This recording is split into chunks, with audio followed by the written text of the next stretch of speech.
Hey, welcome everybody. It just occurred to me I should have had a different intro because today is a really interesting show. We are simulcasting this show. I'm Cohn, that's Scott Kennedy. You can watch us on my YouTube channel. You can watch us on his YouTube channel. Scott covers the Falcons very closely. I cover the 49ers, and we're going to interview each other today about the other person's team. Scott, how are you? I'm doing just fine. Appreciate you setting this up and working with me to get the stream going so we can simulcast it like this. You figured out how to do it. I threw up my hands. That was too much for me. So apologies that I'm sitting here bleeding like a teenager here. You look good. I couldn't. You said let's put them on both of our YouTube channels at the same time. I said I don't think you could do that. You figured it out. So this is a game changer. Thank you. Remember what I used to do. You know, that's right. That's the producer in me too. So you know. For people that don't know, when I got hired at SI.com, Scott trained me. Scott was my boss, and he trained me. And a lot of the stuff I do is because Scott told me, "Hey, do this." So thank you, Scott. Al, the key is finding the right people, and it's pleasure working with you, man. All right, so we're gonna take turns asking each other questions. I'm gonna go first.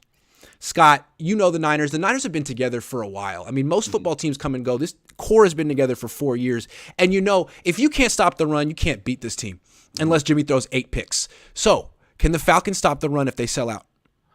If they sell out, yes, they can. This is a very different team than what you saw last year with when the 49ers and Falcons played. The record might not reflect it at the end of the season because the schedule is tougher for the Falcons, but it's they're considerably better in the trenches. And Grant, what's interesting to me is we always say, you know, you mentioned Jimmy, the old phrase, it's not the X's and O's, it's the Jimmys and the Joes.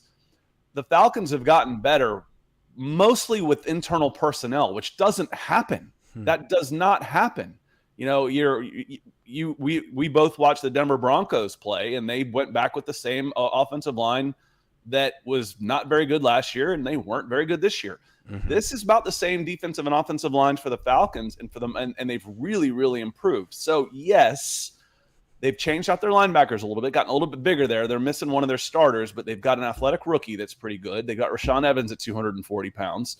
Grady Jarrett is playing like a Pro Bowler, and the revelation on this defensive line is Taquan Graham, a second-year guy, fourth or fifth round pick out of Texas last year, and he is playing really, really well. So yes, when they decide to sell out one way or another, they can get stops.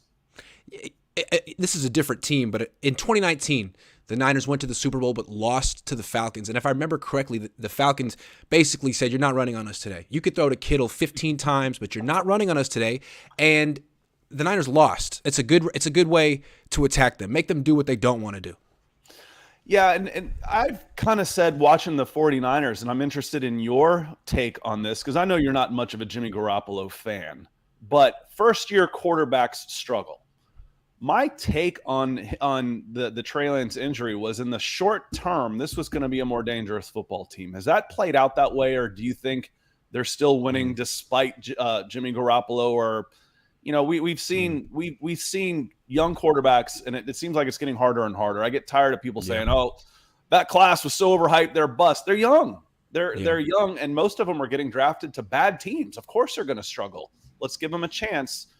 So, getting Trey Lance going and early, I felt like this could be a better team in the short term with Jimmy Garoppolo. What do you think? Have you seen that play out? It's a fair question. It depends on what you mean by the short term, but we saw how the Niners looked with Trey Lance. Now, it was like a game and a half, and it was raining in the first game, but still, what Kyle felt he could do with Trey Lance was very limited. At first, it was like run the ball and take a few shots deep, and otherwise I don't trust you. And I think clearly Jimmy can do more than that right now. Mm-hmm. The idea was that maybe over the course of a season, Trey would develop and improve, and Kyle would gain confidence in him, and then by December or January, he might be much better. And the thing with Jimmy is that, you know, he always stays the same. Although maybe some people disagree with that, but he has stretches. He's pretty good. He's okay. He's not bad. He's never really had a good playoff game, and I think Niner fans are a little frustrated. Like, yeah, okay, we're back to this, and we know how it goes, and feels good in October, November, but where's this going? And with Trey, there was a hope that he might have improved, I guess. But, you know, Jimmy's only thrown 1 pick so far this year, so maybe there is improvement, although they've dropped a lot of his picks so far. So, to be determined. So let me introduce myself real quick. We're on, and for those of you, I know some folks are coming in on my channel too, because we are simulcasting. My name's Scott Kennedy, and this is Grant Cohn. Grant covers the San Francisco 49ers and has done much more than that in the past. Was former director of scouting at scout.com back in the day, managing editor through Scout 24/7, helped put together the network with guys like Grant at SI, have gotten back into content. I've done a lot of NFL draft in the past.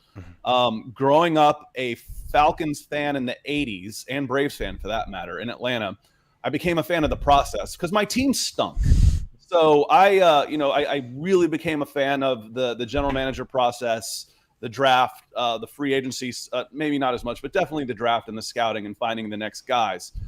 And I've gotten back into content in the last year or so and had a lot of fun covering these teams, do some work with the Broncos, do some work with the Falcons. And like I said, I really enjoy the process of team building, California Bears. So thanks for the question. That's who I am. Yeah, I mean, if you're a diehard Falcons fan, you got to really like football. You got to really like football. I mean, I'm saying, because there's a lot of like diehard Niner fans that are just here because they won Super Bowls at a certain point in their life, and it's like an emotional thing. But not with you. You know, this is it's tough. And frankly, as I've gotten older, you know, I was a bigger fan in the 90s and stuff. That was before I turned this into a profession too. I've been working, professionally in sports media for 20 years. But I'm telling you, 2016 took a little bit of life out of you. Yeah. The 28-3 and then turn around and hire Steve Sarkisian. It's tough. That challenged your ability to cope after something like that. So, but then I've poured my effort into other things. I've got, a 13 and 11-year-old who both play sports. That stuff matters a lot more than this. This is work. This is fun. This is, you enjoy what you do. You'll never work another day in your life, right? Well, maybe this is the Falcons' year. Let me ask you one more question about their defense, then I'm going to get to their offense. So we talked about their run defense. It's clear that they have a really, really good cornerback, A.J. Terrell. Niners could have had him. But they took Javon Kinlaw instead. Jury's out. But with Terrell, is he going to be following Deebo Samuel? Does he play one side of the field? Because it seems like he could actually shut down whoever he covers. That's a good question. I think they've put more on his plate this year. And, if you look at PFF or however you look, definitely has given up more yards than he did basically last year. He's had more big plays go against him. But if you watch those, he's been in really good coverage. Michael Thomas had two touchdowns against him for the Saints in game one. And a big physical receiver gets a perfect throw and makes a play. I don't care who's covering him. It doesn't matter. This is an offensive game. And that's kind of what's happened to him. It's not like he's way out of position. What's going on with him? No, guys have just made some plays. That happens. I don't know if they will use him to shadow Deebo, something like that. I think they would try more and bracket and zone him. Okay.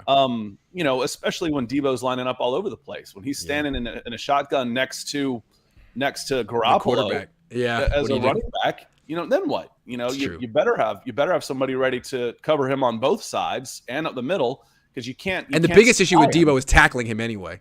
Exactly. You can't spy him, but he's pretty physical. He'll get in there and hit some folks. I think he knocked himself silly in one of the games earlier this year. And then Casey Hayward is starting to play well.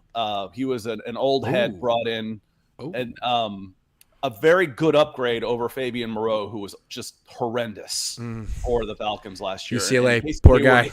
Competent player on the other side. Yeah. Okay. Well, what happened last week was the Niners ran the ball well against Carolina. Kittle had some catches early on, but Ayuk and Deebo really didn't do anything in the first half because J.C. Horn, I forget who the other corner is, but J.C. Horn was just dominating the 49ers. Then he left the game with a hip injury, and finally Ayuk started getting going. But as good as the Niners wide receivers are, I think A.J. Terrell might be in a class above him. So depending on how they use him, they might be able to take one of those guys out of the game. A.J. Terrell's a building block for this team. There are a few. Basically, everybody on this Falcons team is either on a one-year deal or a rookie contract. That's just the way they've had to do it because of the salary cap hell they've had. Grant, they've only got $108 million on the field. So it's basically really, yeah. Is that the league low? In active contracts, it's only about $108 million. They've got So about they're sort of in a $80 million purgatory in right dead now. cap. Matt Ryan, Julio Jones. They just got another $10 million dead cap hit when they moved Deion Jones. So everything on this team has been building to next year. So you're a year away. The Falcons are 2-3. Okay. But they have played really, really well. They have. Considering they've got half a team. Right. I mean, they went down to the wire with the Bucks. They beat the Browns. They beat the Seahawks. They went down to the wire with the Rams. Yep. Yeah, and then they blew a lead against the Saints. You know, so Yeah. they've been in 5 1-score games so far, and they're 2-3. Oh, I see. So Niner fans, the Niners just destroy. The Niners are coming off 2 double-digit wins, and I think at this point, Niner fans are expecting that every week. And you're saying this could be a little bit closer.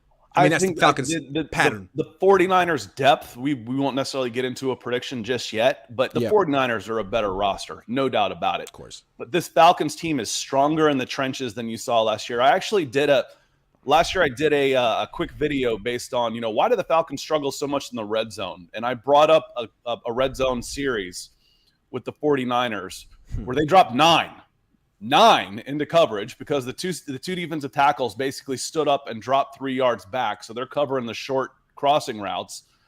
You rush two edges. Bosa, I can't remember who the other one was. It wasn't Armstead, but it was two edges coming in. And they get the sack with 2 guys. So yeah. If I can drop 9 into coverage, and get the sack? How the hell am I supposed to score? Right. All right. So this team will fight you. They're considerably better in the trenches on both sides of the ball, and I did not expect that. I really didn't. The beginning of the season, I picked 2-15. I said this team is going to be 2-15. They didn't change the offensive line or defensive line. That's bold. They lost some of their best players. And again, you've got $100 million of payroll versus 208 for everybody else. That's true.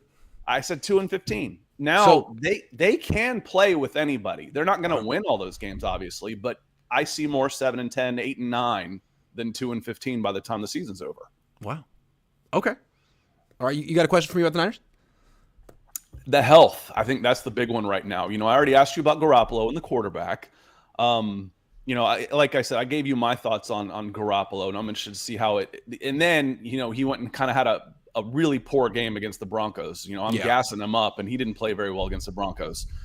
But the injuries, I think, are the big one. I mentioned Armstead. You've got some defensive backs out. The Falcons' offense, again, they're a lot of smoke and mirrors because they don't have a lot of depth. What does your depth look like? Where are some of the injuries that you're concerned about coming in? The Niners have terrific depth, but they don't have a lot of starters right now. I mean, Bosa probably won't play. Armstead won't play. Kinlaw won't play. That's 3 starting defensive linemen. Jimmy Ward won't play. Emmanuel Mosley won't play. That's 2 really good DBs. That's 5 starters on defense. Azeez Al-Shaair, that's the 6th. It's the linebacker. He's really good. Trent Williams is out. Aaron Banks, the left guard, may not play. I mean, it seems like this could be a close game. I think everyone would pick the Niners to win this game, but you start taking away Bosa and all these guys, they're still a really good team. They're still a really good team. They're going to have a good pass rush, but this is a good time to face the 49ers from the Falcons' perspective. I mean, this is like the B team. Well, and what's interesting, the Falcons will run at you. I know this 49ers defense is really good, but you're talking about them being, as banged up as they are. One of the changes that was made, and is a little bit of a doubt, is Eli Wilkinson, a former right tackle, is playing left guard. He's in for Jalen Mayfield, who was, according to PFF, the worst pass blocking offensive lineman in the NFL last year. Not just guard, but period. Wilkinson's been okay. Well, okay is a huge step in the right direction. He was out. He missed a game for personal reasons, I think it was, and Colby Gossett came in. Caleb McGarry at right tackle is the matchup that absolutely scared the bejesus out of you last year. And all of a sudden, Colby Gossett, who doesn't have his 5th-year option picked up, is now in a contract year. And Caleb McGarry is playing really, really well at right tackle. You're like, Part of you is like, okay, great. He's playing well. Damn it. Why now? It's been 4 years, man. So the offensive line all of a sudden is punching above its weight. Yes. The offensive line looks really – Chris Lindstrom is damn good, period, at right guard. Did they draft him this year? No, he is in his 4th year also. Okay. Him and McGarry were both taken 19, 20, 21, 22, and 19. Okay. And Lindstrom's been really good. Okay. And then McGarry's been, who was bad last year, has been above average so far. I saw a comment here from Robert Davis, says literally our backup D line is better than Atlanta's starting line. I don't know this year, man. Grady Jarrett's playing at a Pro Bowl level. Yeah. He's really He always kicks the 49ers ass, by the way. He's been playing at a Pro Bowl level. Taquan Graham, I mentioned him at the top of the show. A second-year guy out of Texas is playing at a plus level. And then they've been rotating some guys in, but Abdullah Anderson looks like he'll end up being the starter. They yanked him off of a practice squad somewhere, and I saw him in preseason. I'm like, why isn't this guy playing? Good change of direction, 300-pounder. So he's been playing okay. It's a 3-4. It's a base 3-4. And when they go to a front four, Taquan and Grady Jarrett as your two interior linemen they're really good. They're playing really well this year. It's possible that Robert Davis is comparing the Niners backup D-line to the Falcons O-line. But you would also say that the Falcons O-line would match up pretty well with the Niners backup D-line. The Falcons O-line is playing well this year. Yes. That's why they're 10th in the NFL in scoring. How? Yeah. Like I said, they're doing some of it with smoke and mirrors, but a lot of it has to do with they've just flat out gotten better in the trenches. Okay, I got a question for you. I want to ask you about Marcus Mariota. So the offensive line is doing well, and yet he's getting sacked a lot. So is he being indecisive? What is he's supposed to be mobile. He's supposed to be able to avoid these sacks. Is he running into sacks? Like, what is he doing right now? He's also thrown 4 picks, I think. You know what's funny, Grant? When you said that, I had to look it up because I'm so used to Matt Ryan sacked almost 200 times the last 4 seasons. I see. You're desensitized to it. Yeah. Yes. So I'm like, well, he's he's been sacked a lot. It doesn't feel like he's been sacked a lot. Considerably, speaking, just like last year, the Falcons aren't getting much of a pass rush. The Falcons had 18 sacks last year. That was 11 below the next worst team. So that they've got 8 or 9 feels like a grits blitz coming in. So Mariota, the pocket presence, he wants to extend plays, and he's super mobile.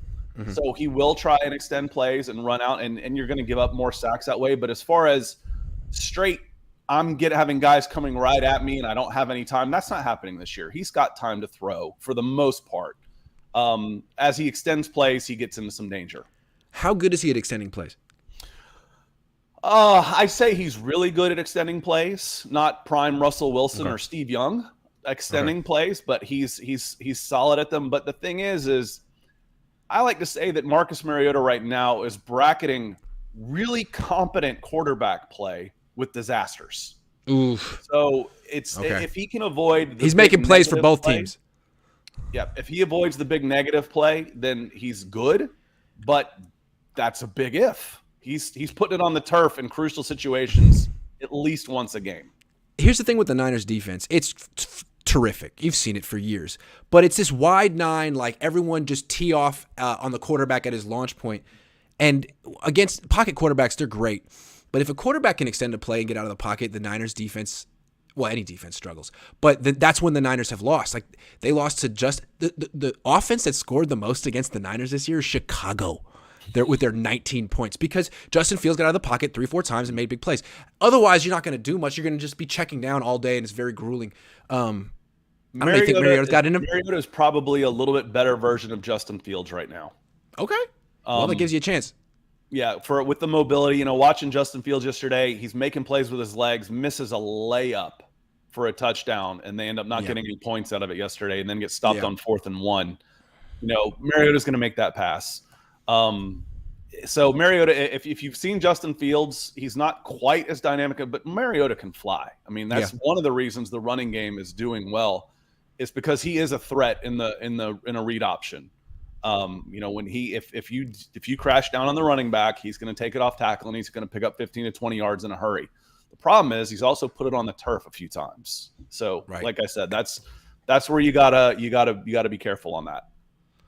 Josue says, Grant, give me a kiss. Thank you, Josue. Only because you gave me $2, though. I think we had one more. Corey says, gotta love these 35-13 type predictions. Niners are 29th in scoring and have already lost 2 of the worst teams in the league. Slow the hype. Yeah, this kind of seems like it's going to be a close game. Yeah, when you look at it with a team like this, you look at the 49ers with their defense, they're going to keep you in every game. Doesn't matter who you're playing. But their offense right now isn't good enough to then absolutely put away some of the lower teams. I mean, you beat the brakes off the Panthers, but that team they're already in vacation mode.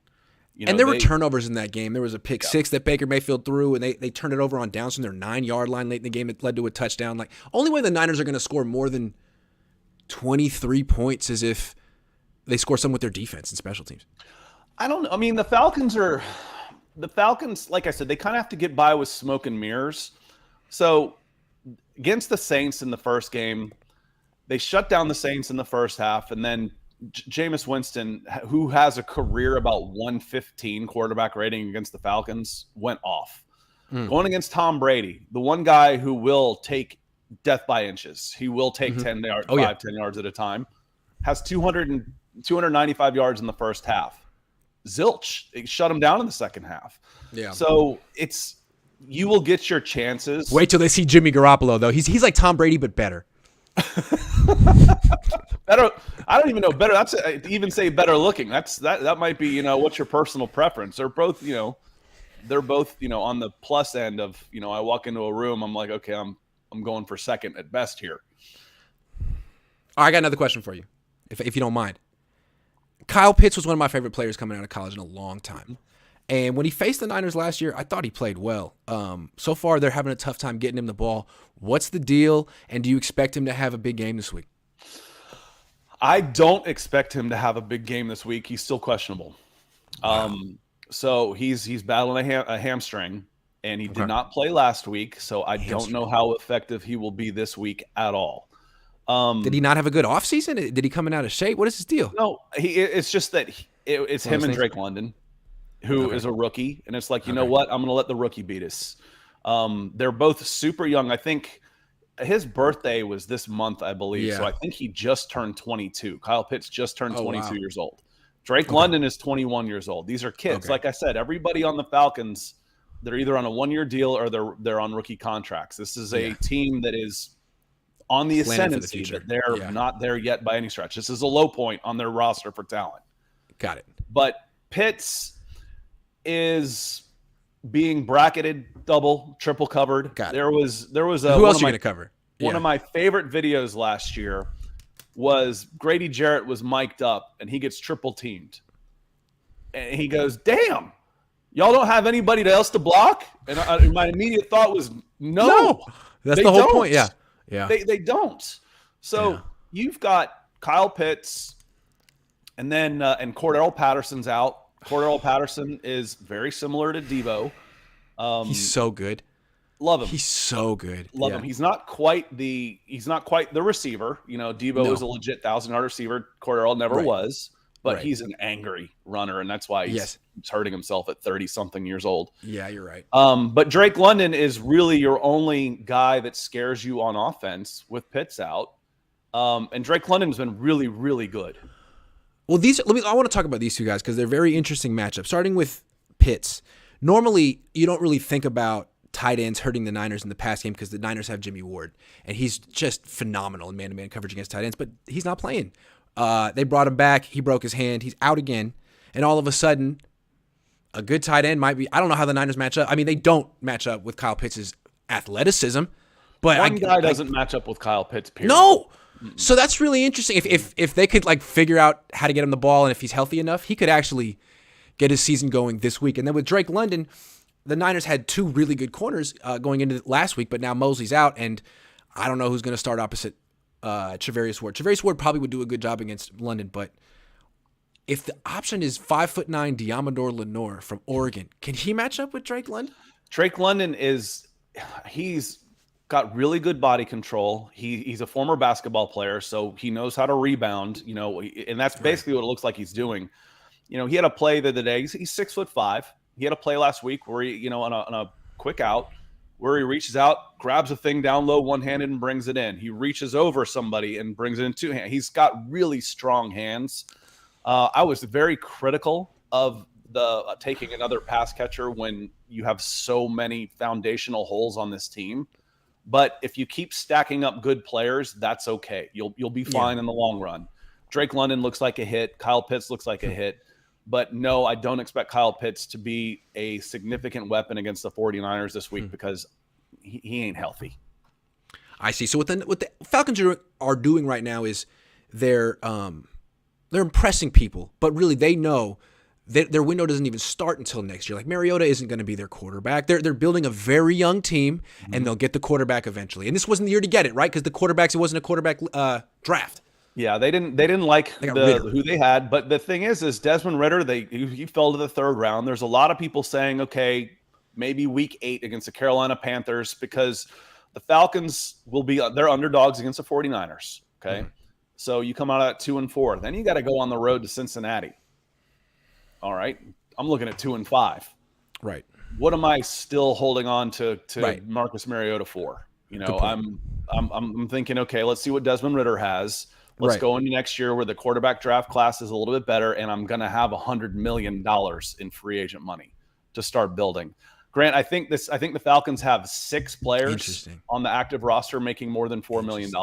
6. So if they can compete this year and show that they're like an up-and-coming team, then they could be a free agent destination. Everything could change very quickly for this team. It's a culture. It's a culture change is what it is. So that's what they're establishing the culture right now. And the culture is we compete. Basically. We compete every week. Excuses. Right. Yes, we know we've got. They won't say it. You weren't allowed to say rebuild at Flowery Ranch last year, even though it is. Arthur Smith essentially took on a 2-year rebuild. Well, Kyle Shanahan sort of did this. He didn't have all this dead cap, but he had scorched earth. Tear down. They don't start rebuilding until 2023. See, Kyle got scorched earth, which is better than dead cap and a tear down, right? It had already been torn down. Yeah. Yeah. All right, so it sounds like you're picking the Niners to win this game. Oh, I think I'd pick the 49ers. I haven't picked the Falcons to win a game yet, just because. But they're again, I like what I see based on the improvement in the trenches. But if Kyle Pitts and Cordell Patterson aren't out there, now you're down to Drake London. Olamide Zaccheaus was a 4 last year. He's your number 2. You've got 2 running backs that have maybe 40 carries between them in their careers. And Marcus Mariota, a journeyman guy. I mean, like I said, you start rolling down this, and you're like, how are they even staying in games? And if you're a Falcons fan, it should make you feel really good about the staff that's in place and that they are able to patchwork together enough of a roster to be competitive every single week. But no, the 49ers, they're a better team, a better roster, and they should win this game. Well, if the Falcons keep this one close, that'll probably be a big boost to them. I wonder how the Niners will feel if they win a squeaker against the Atlanta Falcons. But they have so many injuries, I guess, a win's a win. They'll feel pretty good. They'll feel pretty good. The Falcons were robbed of a chance. They're the Atlanta Falcons. I'm not going to say they were going to go down and what score. What happened last week was disgusting. It was disgraceful. It was disgraceful. They were robbed of a chance in order to go and try and win a game that they were trailing 21-0 to Tampa Bay on the road. Because the NFL's trying to make it seem like they're protecting quarterbacks. They were getting the doors blown off them in LA and came back and had the ball and a chance to win at the end.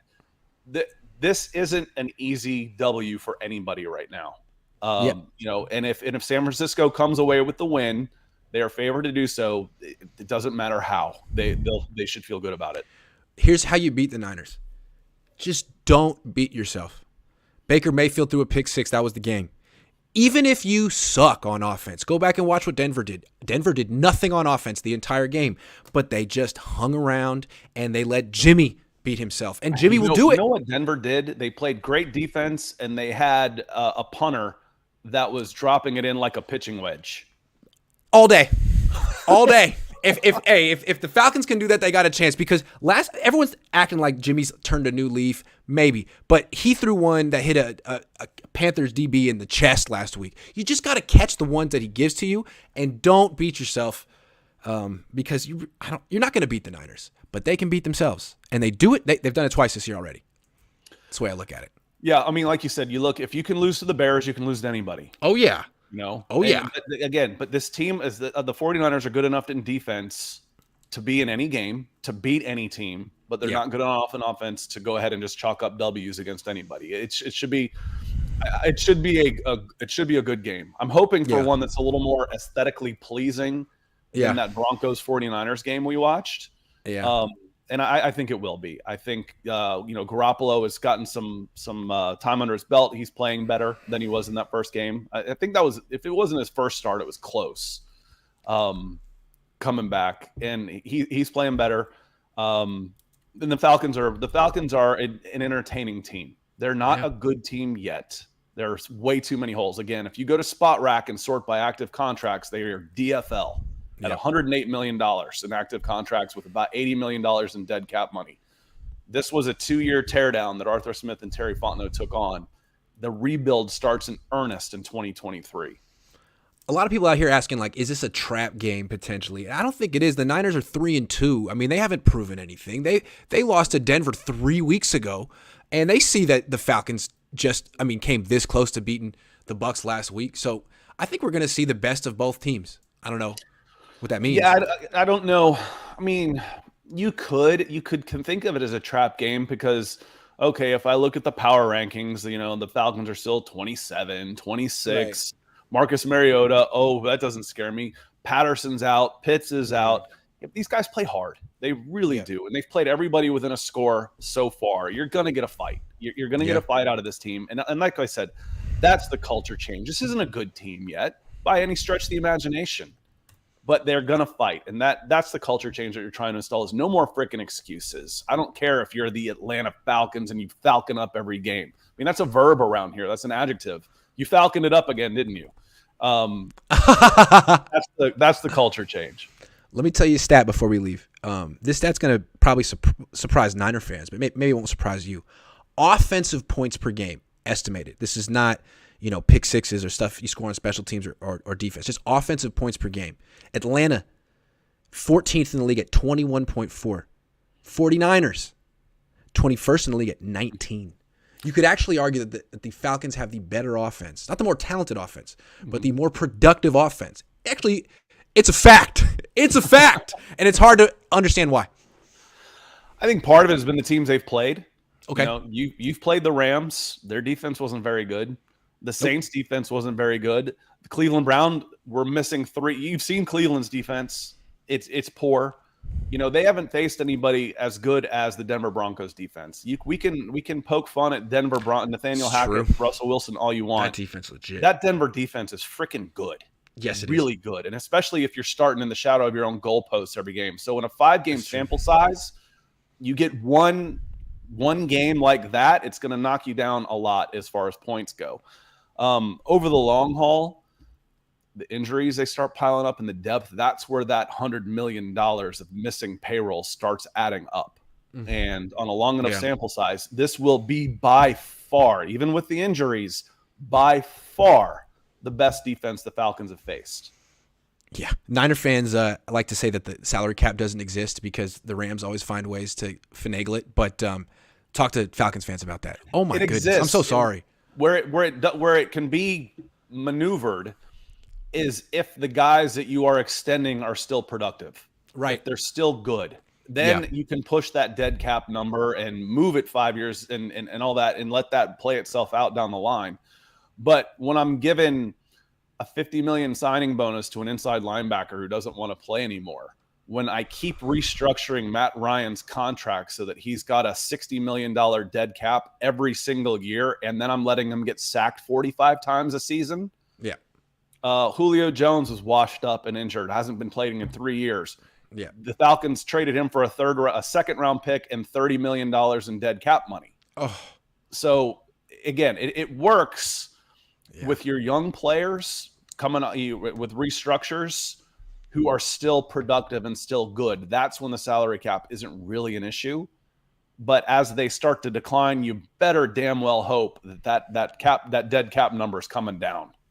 So whoever put together that got fired, is what you're telling me.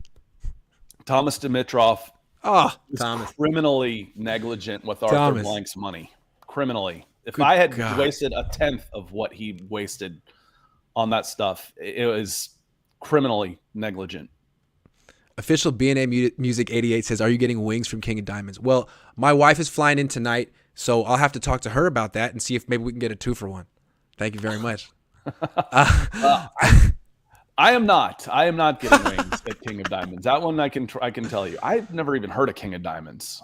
Me neither, but I can guess what it is. I'm probably going to go for the thighs, not for the wings. I'm more of a, drums and thighs, kind of a drums and thighs. You struck me as a thigh guy. I do like thighs. I'm talking about chicken. Anyway, do you have any more questions for me? Because I'm out. You know what I saw was interesting in here, and then looking at the chat, I kind of want to give a shout out to the folks in the chat a little bit.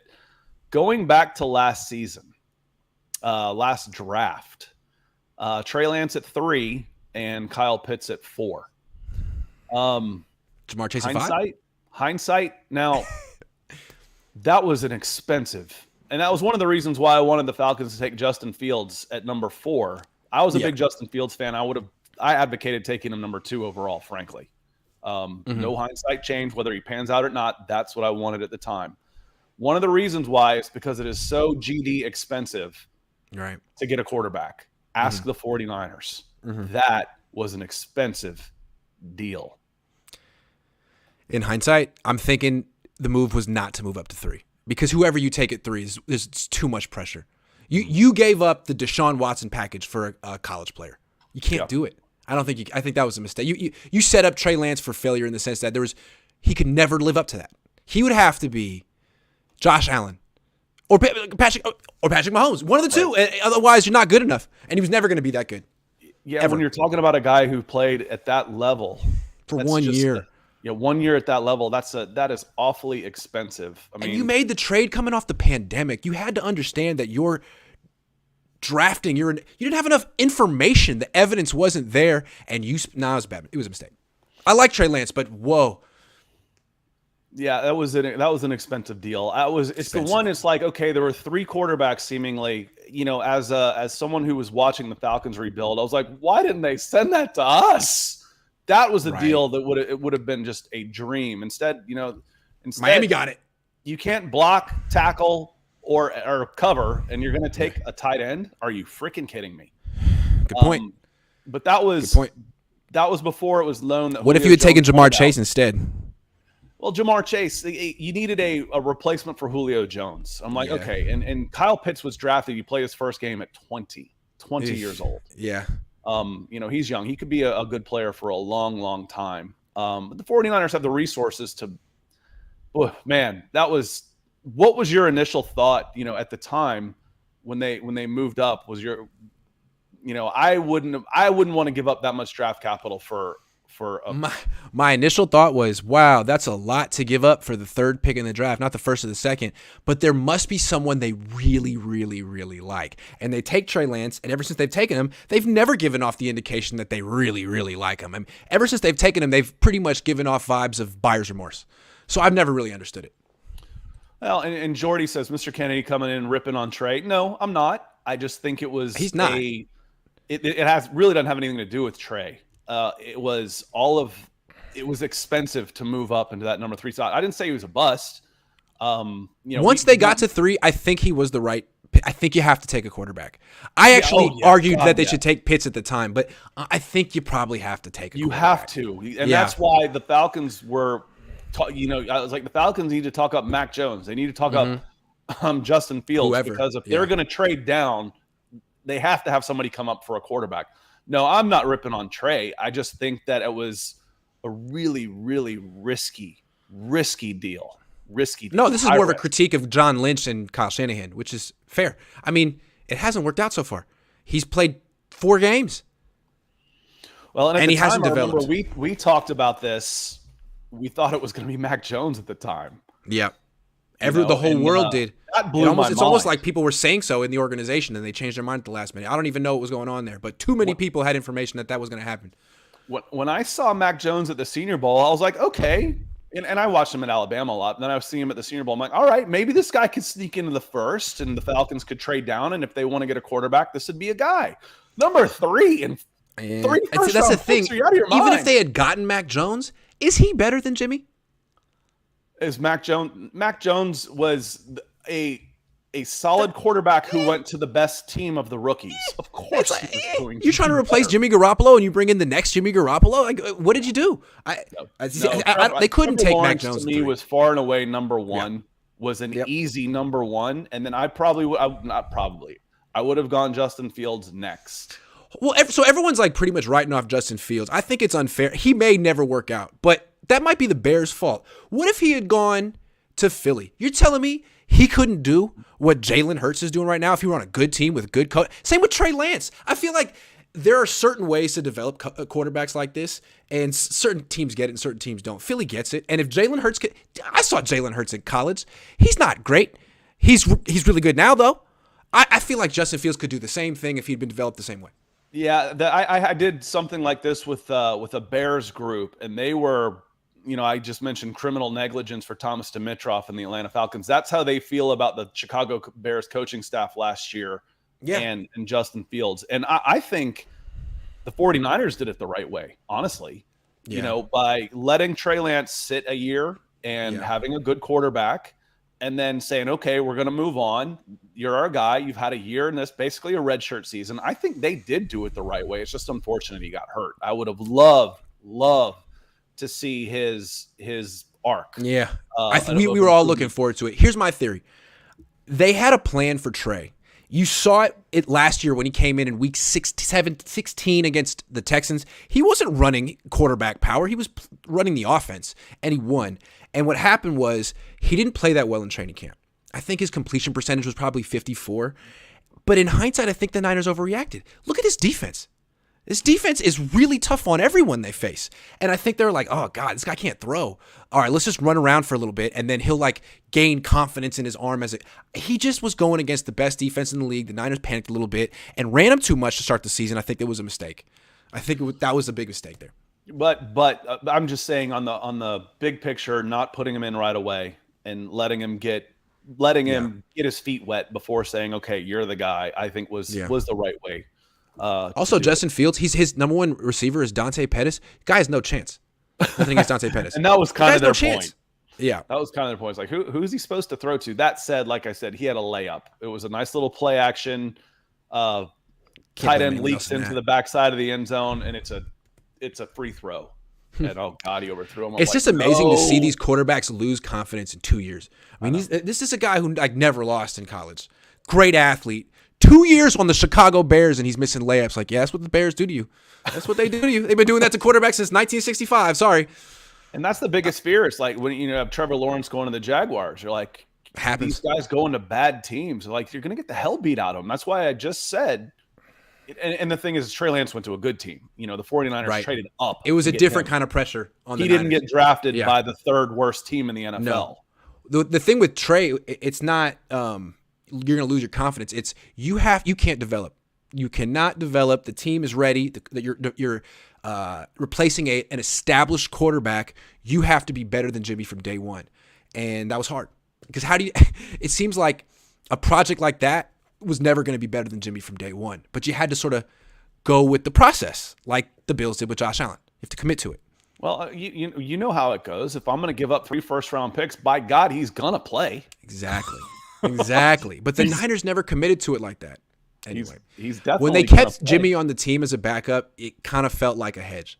And at the Oscar time, comes in with a super. Oscar, appreciate you coming in. Thank you, Oscar. Do you think the Niners should sit Bosa even if he's at 80%?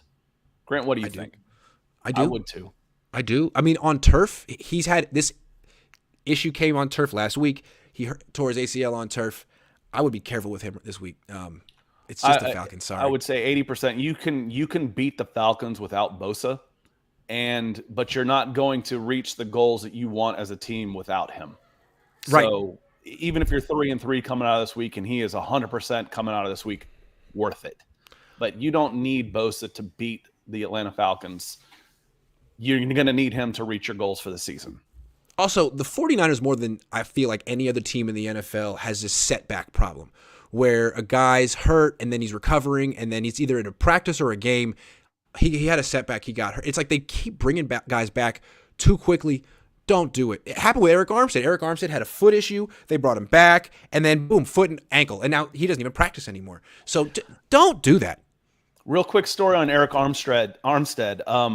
I told you I was director of scouting for high school to college, so for college football recruiting for about 10 years. And when Eric Armstead was coming out, we had him number 1 in the country as an offensive tackle.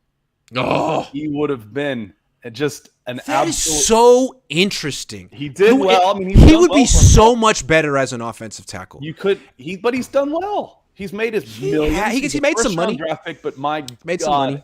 He's never gone to a Pro Bowl. He's never gone to a Pro Bowl. And the way I look at Eric Armstead, good run defender. But, I mean, you can make so much more money as a pass protector than as a run defender. He's not a pass rusher. He had 1 year of production. Man, he should have been an offensive tackle. Basketball player with length and feet. Football would be better if some of these athletes played offensive line. Because the athleticism disparity between O-line and just beautiful. Thing of beauty. Kinlaw should be an offensive lineman. Armstead should be an offensive lineman. Because really, on third down, you just need like 4 DNs on the field. That's what the Niners do now. They got Drake Jackson and Amenahu in the. You don't need guys like Armstead on the field on third down. You really don't. Oh, that said, it's a tough game. It is. And if your heart's not in it, you're not going to succeed. And his heart was not in playing offensive tackle. But my God, he was so. I just feel like his heart isn't playing in defensive tackle all the time either. I'm sorry. He was so good. The thing about Eric is that he is the best athlete on the field all the time. But he has like 4 good games a year. And when he does it, it's like, yeah, why don't you dominate like that every week? And like in the NFC Championship game, he was dominating down the stretch. Then the NFC Championship game, he had no statistics. He didn't even register. It was like, Eric, you're way too good to have no sacks, no quarterback hits, nothing, no tackles. I don't know. His conundrum. But that's good. That's a good story. Tony says Carson Wentz would be a great tackle. Why does every coach hate Carson Wentz? What is the deal with Carson Wentz? I don't know. I've seen some people just say he just doesn't particularly put in the work. Oh, that'll do. It's just like, yeah, dude, this is what we're gonna do. Like, just kind of whatever. And he doesn't necessarily put in the work at the quarterback, and you can't trust him to not throw interceptions. For one thing, I saw that play, where he comes in and blocks Roquan Smith yesterday. I'm like, man. I'm still bitter about the roughing the passer stuff. I'm like, if he comes out there and Roquan digs his shoulder in and launches him into the stands, he's probably suspended. It's ridiculous. Right. But that's football. And the thing that killed me about the Tom Brady thing is like, they weren't protecting him because they want to protect quarterbacks. They're protecting him because it's Tom Brady. We saw what they felt about Tua or other running quarterbacks. There's a whole scale of how important you are to the league and how much they protect you. Tom, you can't really touch him. And that's why he's playing at 45 years old. Right there. It's crazy. It's a shame. All right. Yeah, you're old enough to remember. I didn't realize Joe Theismann played until he was like 37. I thought his career was ended a little earlier. I'm like, okay, that as small as he was, as tough as he was, his career wasn't exactly cut short by that injury. He was 36, 37 years old. It's true. Those guys took beatings. I mean, just beating. Hell, there was a video going around of Tom Brady. So Tom Brady's been around so long. This happened to him. He gets his helmet knocked flying as he came running wide. I'm like, yeah, it's a different game. When I was a kid, I was a fan of Steve Young in the 90s Niners. And being a fan of like Steve in his 30s was just being a little kid watching him get his ass kicked. I mean, he was great, but it was just, oh my God, is he going to get up, Dad? Is he okay? Steve, it was like really upsetting. And then when his career ended, it was really upsetting. I mean, he was out. That was tough. I was like, I don't think I'm ever playing this sport. I don't want to play it. It's for the better, but there is an overcorrection. That was this weekend was pretty ridiculous. It was. Everyone, thank you for watching. If you watching from Scott's YouTube channel, it was nice to meet you. This was the first simulcast I've ever done, and I think it was a lot of fun. Scott, this was great. Thank you. I learned a lot about the Falcons today. Appreciate you setting up, and have a good time in Atlanta. And hopefully the weather will be nice for you, and you'll have a good time at the Dome. Again, just quick, I expect San Francisco to win a hard-fought, even if there's long stretches. The Falcons have gone long stretches where they look like they're either going to run away or get run away from. And at the end, there's final possession type of game. They're not great in the red zone. I would expect a lot of field goals. You're looking something like 19-16, one of those odd scores again. 19-16. I would love to see the 49ers fans melt down just in the middle of a close game. That'll be fun. 19-16. I like it. Whew. Thank you very much, everyone. Have a good weekend.